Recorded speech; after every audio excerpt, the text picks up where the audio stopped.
Hello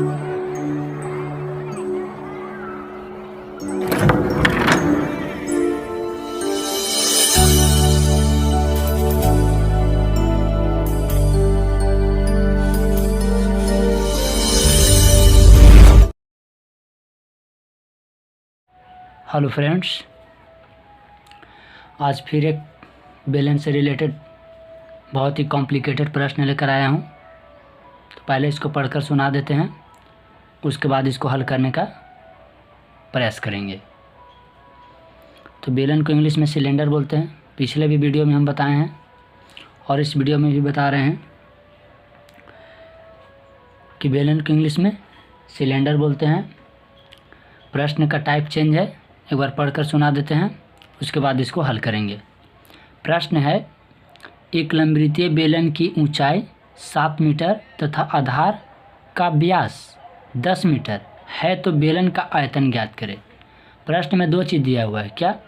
एक लंबवृत्तीय बेलन की ऊंचाई 7 मीटर तथा आधार का व्यास 10 मीटर है तो बेलन का आयतन ज्ञात करें। अब इसको हल करते हैं। ये देखिए बेलन का फिगर है। बेलन का फिगर कुछ इस प्रकार से होता है। देखिए बेलन में दो चीज़ होता है। बेलन में मुख्य रूप से दो ही चीज़ होता है। पहला हो गया त्रिज्या और दूसरा हो गया ऊंचाई। बेलन में दो ही चीज़ होता है। पहला क्या? त्रिज्या और दूसरा ऊंचाई। बेलन को इंग्लिश में सिलेंडर बोलते हैं। बेलन का फिगर कुछ सिलेंडर का आकार का होता है जो खाना बनाने के लिए हम लोग घर में यूज करते हैं, इसीलिए बेलन को इंग्लिश में सिलेंडर कहा जाता है। तो अब इस प्रश्न को हल करते हैं।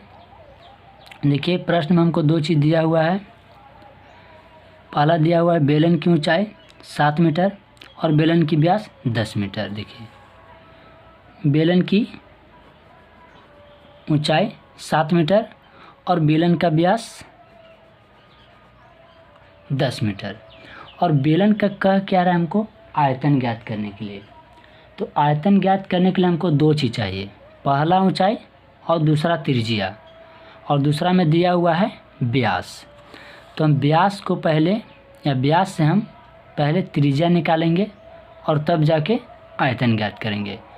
तो बेलन का त्रिज्या बराबर एक सूत्र होता है। देखिए क्या होता है।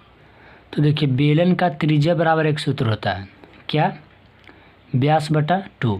देखिए यहाँ पे व्हाइटनर लगाया हुआ है, कुछ गलती हो गया था, वीडियो ख़राब ना हो जिसके कारण हमको बीच में व्हाइटनर लगाना पड़ा।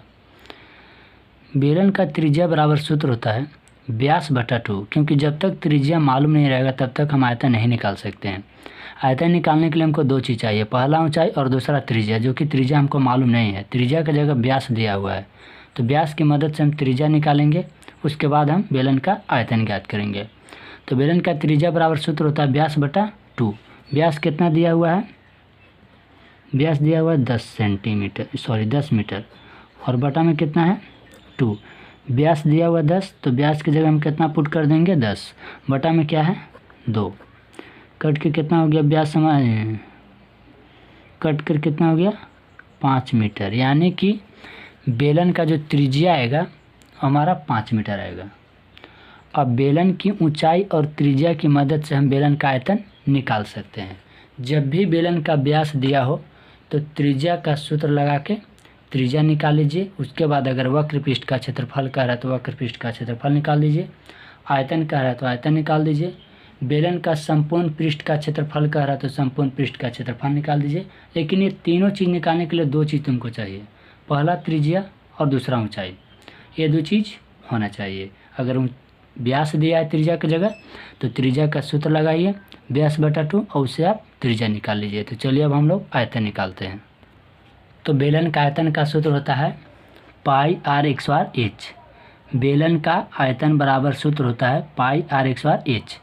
पाई का मान होता है 22/7, याद होना चाहिए। ये बहुत ही नॉर्मल बात है।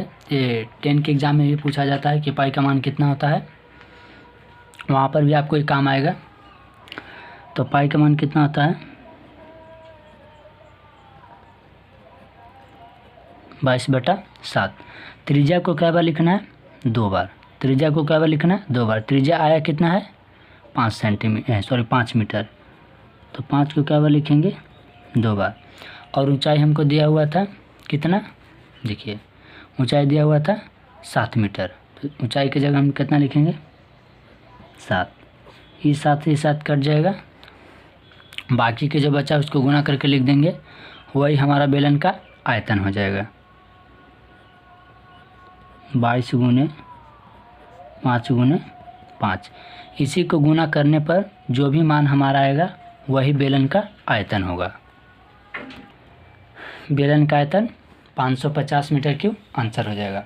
अगर आपको ये वीडियो पसंद आया हो तो लाइक, सब्सक्राइब और अपने दोस्तों के पास शेयर ज़रूर करें, और जो भी डाउट हो वो कमेंट बॉक्स में लिखें, और चैनल को सब्सक्राइब करते समय बेल आइकन घंटी को दबा दें ताकि हर मेरा एक नोटिफिकेशन आप तक पहुंच पाए। Thank you.